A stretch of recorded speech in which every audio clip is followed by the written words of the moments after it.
ರಾಜ್ಯದಲ್ಲಿ ಮುಂದುವರೆದ ಗುಟ್ಕಾ ಬ್ಯಾನ್ ಪರ ವಿರೋಧದ ಚರ್ಚೆ. ರಾಜ್ಯ ಸರ್ಕಾರ ರಾಜ್ಯಾದ್ಯಂತ ಗುಟ್ಕಾ ನಿಷೇಧವನ್ನ ಹಿಂಪಡೆದಿಲ್ಲ. ರಾಜ್ಯದಲ್ಲಿ ಗುಟ್ಕಾ ಬ್ಯಾನ್ ಪರ ವಿರೋಧದ ಚರ್ಚೆ ಮುಂದುವರೆದಿದೆ. ರಾಜ್ಯ ಸರ್ಕಾರ ರಾಜ್ಯಾದ್ಯಂತ ಗುಟ್ಕಾ ನಿಷೇಧವನ್ನ ಹಿಂಪಡೆದಿಲ್ಲ ಅಂತ ಆರೋಗ್ಯ ಸಚಿವ ಯುಟಿ ಖಾದರ್ ಸ್ಪಷ್ಟನೆ ಕೊಟ್ಟಿದ್ದಾರೆ. ನಿಕೋಟಿನ್ ಗುಟ್ಕಾ ಮಿಶ್ರಣ ವಸ್ತುಗಳ ಬ್ಯಾನ್ ಮಾಡಿದೀವಿ. ಗುಟ್ಕಾ ಬ್ಯಾನ್ ಬೇಡ ಅನ್ನೋರು ಕಿದ್ವಾಯಿಗೆ ಹೋಗಿ ನೋಡ್ಲಿ, ಕೆಲವರ ಕಣ್ಣಲ್ಲಿ ರಕ್ತ ಬರುತ್ತೆ ಅಂತ ಯುಟಿ ಖಾದರ್ ಹೇಳಿದ್ದಾರೆ. ಬ್ಯಾನ್ನಿಂದ ಅಡಿಕೆ ಬೆಳೆಗಾರರಿಗೆ ತೊಂದರೆ ಆಗಲ್ಲ. ನಾವು ಸಿಎಂ ಡಿಕೆ ಶಿವಕುಮಾರ್ ಜೊತೆಗೆ ಭೇಟಿ ಮಾಡಿ ಚರ್ಚೆ ಮಾಡ್ತೀವಿ.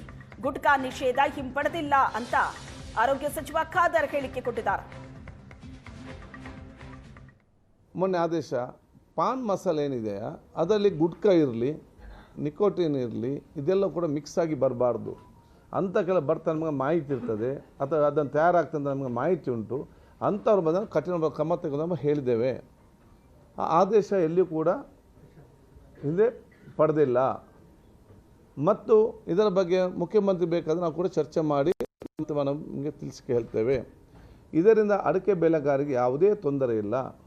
ಯಾರು ಅಡಿಕೆ ಬೆಳೆಗಾರರಿಗೆ ತೊಂದರೆ ಆಗ್ತಂತ ಹೇಳ್ತಿದ್ದಾರೆ, ಇವರು ಒಂದೇ ದಿವಸದಲ್ಲಿ ಅದನ್ನು ಹೇಗೆ ತೀರ್ಮಾನ ಮಾಡ್ತಾರೆ? ಕನಿಷ್ಠ 3 ತಿಂಗಳು 5 ತಿಂಗಳು ಕೊಡಬೇಕಲ್ಲ.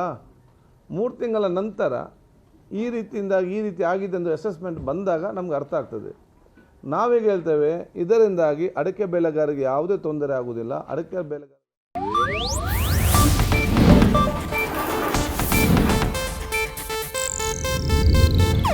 ಇದು ಏಷ್ಯಾನೆಟ್ ನ್ಯೂಸ್ ನೆಟ್ವರ್ಕ್ ಪ್ರಸ್ತುತಿ.